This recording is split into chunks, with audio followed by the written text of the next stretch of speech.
Hello बच्चों, आज हम लोग फिजिक्स में एक टॉपिक है लेंस मीटर का फार्मूला, उस पर डिस्कस करने वाले हैं कि लेंस मीटर लेंस बनाया कैसे जाता है। लेंस बनाने के लिए किन किन चीज़ों को हम लोग ध्यान देते हैं। तो लेंस है क्या? लेंस एक मीडियम है जो दो मीडियम को डिवाइड करता है, एक ऐसा माध्यम बनाता है जो कि एक माध्यम को दूसरे माध्यम में परिवर्तित करता है। तो यहाँ पे भी हम लोग ऐसा ही देखेंगे कि जो भी हमारा लेंस का फार्मूला होता है वो किन किन बातों पे निर्भर करता है, कैसे हम लोग इसको बनाते हैं, इसके लिए क्या फार्मूला आता है। इसके लिए है क्या कि अगर हमारा कोई भी माध्यम है, उस माध्यम में कोई दूसरा माध्यम आ जाता है, जैसे हम लेंस की बात कर रहे हैं तो लेंस ही लेंगे। तो लेंस तो कॉन्केव भी हो सकता है, कॉन्वेक्स भी हो सकता है, तो हम कॉन्वेक्स की बात करते हैं।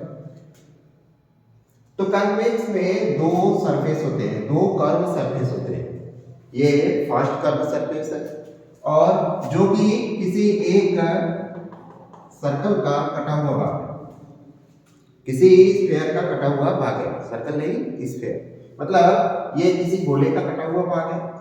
तो इसका अपना एक रेडियस होगा, अपना एक त्रिज्या होगी।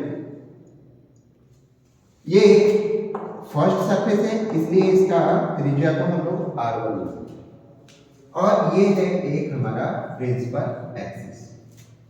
अब यहाँ पे क्या है, इधर का मीडियम अलग है, इधर का मीडियम अलग है। ये एयर में रखा हुआ है यानी वायु में रखा है, तो ये कांच है हमारा। ये भी जो भी माध्यम है, जो भी लेंस है, वो कांच का भी हो सकता है, जल का भी हो सकता है, वाटर का भी हो सकता है। तो अब ये दोनों माध्यम को, ये एक सरफेस है जो कि डिवाइड कर रहा है, दो माध्यम में इसको डिवाइड कर रहा है। तो यहाँ पे यदि हमारा कोई भी ऑब्जेक्ट है, ऑब्जेक्ट हो, इधर हमारा मीडियम क्या है, वायु, तो इधर हमारा कैसा मीडियम है, इधर विरल मीडियम है, विरल माध्यम, इसको विरल माध्यम बोलेंगे, ये सघन माध्यम। तो जब विरल माध्यम से सघन माध्यम में प्रकाश जाता है तो ये आपतित प्रकाश है, तो ये क्या करेगा, इस सरफेस पे पड़ेगा और इस सरफेस पे पड़ने के बाद अपवर्तन की घटनाएं होंगी। कौन सी घटनाएं होंगी? अपवर्तन की। और अपवर्तन की घटनाएं जब होती है तो प्रकाश क्या करता है, अपने मार्ग से इधर उधर शिफ्ट करता है। तो इसमें भी अपवर्तन की घटनाएं होंगी और अपवर्तन की घटनाएं इस प्रकार से होंगी। अपवर्तन की घटनाएं उस पृष्ठ के जो भी नॉर्मल है, जो भी परपेंडिकुलर है, जो भी नॉर्मल है, वो क्या करता है, नॉर्मल की ओर झुक जाता है। तो यहां से क्या होगा, झुक जाएगा, ये नॉर्मल की ओर झुक गया और नॉर्मल की ओर जब झुक जाता है तो ये हमारा लेंस का दूसरा सरफेस है जो जिसकी त्रिज्या है r2, रेडियस है r2, वो दूसरे माध्यम पे भी पड़ेगा, इस सरफेस पे भी पड़ेगा। और जब यहाँ सरफेस पे पड़ेगा तो यहाँ पे भी सरफेस क्या है, डिवाइड है, इधर एयर है, इधर हमारा ग्लास हो सकता है, कांच हो सकता है, जो भी है हमारा मीडियम है। और कैसा मीडियम है, यहाँ पे डेंस मीडियम है, इधर रियल, ये वायु है, दोनों तरफ क्या है हमारा माध्यम सेम। और जब यहाँ से प्रकाश पहले सरफेस से अपवर्तन की घटना होती है तो प्रकाश का अपना एक प्रतिबिंब हमें प्राप्त होगा, इसका ऑब्जेक्ट का, और ये ऑब्जेक्ट का प्रतिबिंब है आईरिस। पहले सरफेस पे अपवर्तन के पश्चात जब प्रकाश हमें मिलती है तो वहां पे प्रतिबिंब बनता है। लेकिन अब तो मिलती है की बात हो रही है, यानी दो प्रकाश मिलेंगे, तो पहला तो प्रकाश ये है, तो दूसरा प्रकाश कहाँ है, दूसरा प्रकाश इसके प्रिंसिपल एक्सिस से जाता है। और हम लोगों को मालूम है किसी भी लेंस के प्रिंसिपल एक्सिस पे जब प्रकाश जाती है तो वो सीधी रेखा में चली जाती है, वो कहीं भी डाइवर्ट नहीं। तो ये दो प्रकाश आ गए, यहाँ पे मिल रहे हैं, यहाँ पे हमारा इमेज प्राप्त होगा। और वो भी किसके कारण, पहले सरफेस द्वारा अपवर्तन के कारण।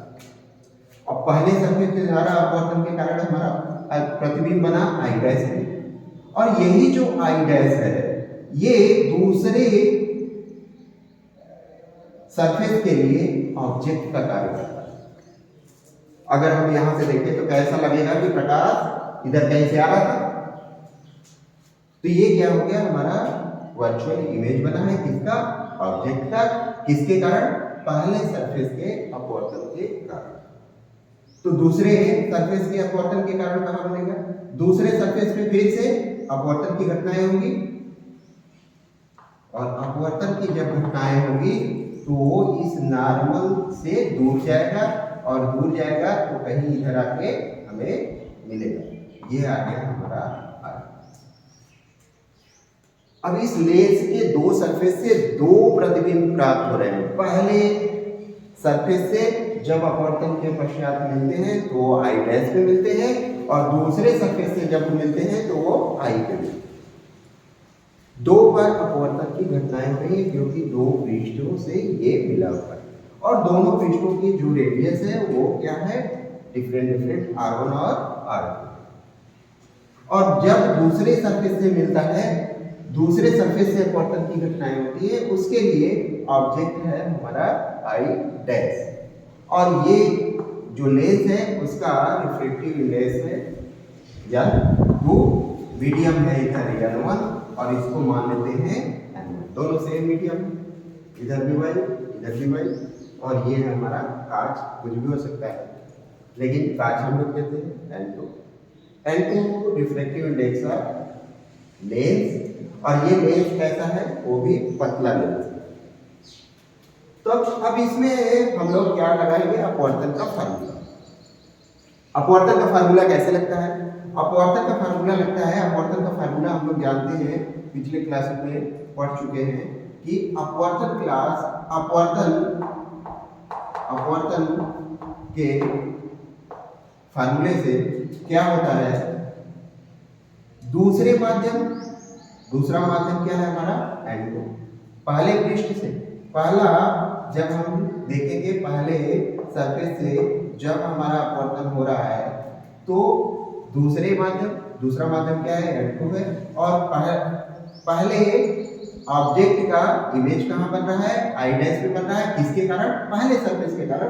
तो इमेज का डिस्टेंस होगा, तो डिस्टेंस तो यहाँ से हम लोग ऐसे ले सकते हैं कि ये लेंस से ऑब्जेक्ट u डिस्टेंस पे है, और इसका इमेज बनता है पहले सरफेस से v डैश पे, और दूसरा जो हमारा फाइनल इमेज बनता है वो बनता है v से। ये R2 है, R2 दूसरे सरफेस का इमेज। तो अब N2 बाई प्रतिबिंब का डिस्टेंस, तो v डैश माइनस पहला माध्यम कहाँ पे ऑब्जेक्ट रखा हुआ है, कहाँ से आपतित हो रहा है प्रकाश, N1 से, तो N1 बाई ऑब्जेक्ट कहाँ रखा गया है, लेंस से U पर। तो ये आ गया N2 by V dash minus N1 by U equal to क्या होता है, N2 माइनस N1 बाई पहले सरफेस का रेडियस R1, पहले सरफेस द्वारा ये अपवर्तन के पश्चात जो भी हमारे फार्मूले हैं ये हमारा आ गया। अब इसी तरह दूसरे सरफेस के लिए अब प्रकाश कहाँ से जा रहा है, प्रकाश जा रहा है N2 से N1, और N2 के लिए ऑब्जेक्ट कहाँ रखा गया है, आई डैश कहीं इधर रखा गया है, जो कि वो प्रकाश ये दूसरे सरफेस पे आ रहा है। जब दूसरे सरफेस पे आ रहा है तो दूसरे सरफेस से इसका जो प्रतिबिंब हमें मिल रहा है वो कहाँ मिल रहा है, आई पे। अब ये आई पे हमारा प्रतिबिंब हो गया, और ऑब्जेक्ट कहाँ रखा गया है, आई डैश। तो दूसरे सरफेस के लिए अपवर्तन के पश्चात जो फार्मूला होता है वो लिखेंगे। तो दूसरा माध्यम क्या है, N1 हमारा माध्यम है, और प्रतिबिंब कहाँ पे बन रहा है, v डिस्टेंस पे, माइनस कहाँ पे ऑब्जेक्ट है, तो दूसरे के लिए ये हमारा ऑब्जेक्ट का कार्य करता है, तो इसका डिस्टेंस क्या है, v डैश प्रकाश कहाँ से आ रहा है? N2 से, N2 by V डैश, ये N1 माइनस N2 बाई दूसरे सरफेस का रेडियस हो गया। ये हमारा फार्मूला हो गया दोनों सरफेस के कारण अपवर्तन के पश्चात जो भी हमारा फार्मूला है ये।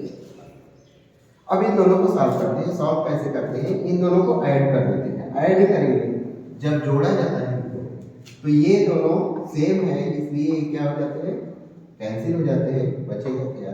N1 by V minus N1 by U equal to, इन दोनों को भी जोड़ देते हैं तो N2 minus N1 by R1 plus N1 minus N2 by R2। इसको हम लोग लिख सकते हैं N2 माइनस N1, कॉमन ले लेंगे दोनों में, यहाँ से हमने माइनस भी कॉमन ले लिया तो बचेगा क्या? 1 by R1 minus 1 by R2। ये हमारा फार्मूला हो गया N1 by V minus N1 by U। यही है लेंस मेकर का फार्मूला।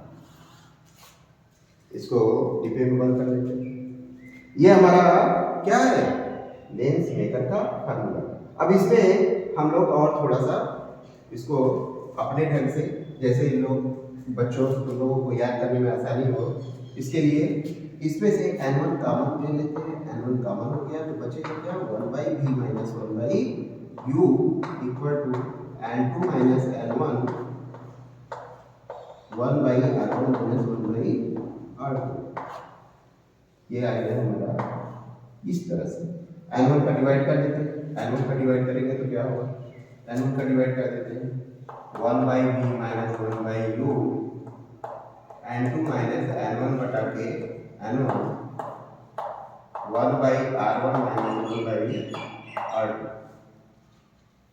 अब इसको और थोड़ा सा सॉल्व करेंगे तो आएगा N2 by N1 minus 1 by R1 minus 1 by R2, 1 by V minus 1 by. और हम लोग जानते हैं, हम लोग क्या जानते हैं कि लेंस, पतले लेंस के फार्मूले से 1 by F equal to 1 by V minus 1 by U। तो ये होगा हमारा फोकस। किसके लिए? पतले लेंस के लिए, क्योंकि ये पतले लेंस की बात ही कर रहे हैं हम लोग। तो पतले लेंस के लिए 1 by F equal to 1 by V minus 1 by U। तो इसके जगह पे हम लोग लिख सकते हैं 1 by F equal to N2 by N1 minus 1 by R1 minus 1 by. ये हमारा उस लेंस की फोकस दूरी का फार्मूला है जो हम लोगों ने बनाया। यहाँ से हो गया 1 by F equal to N2 by N1 minus 1 by R1 minus 1 by R2।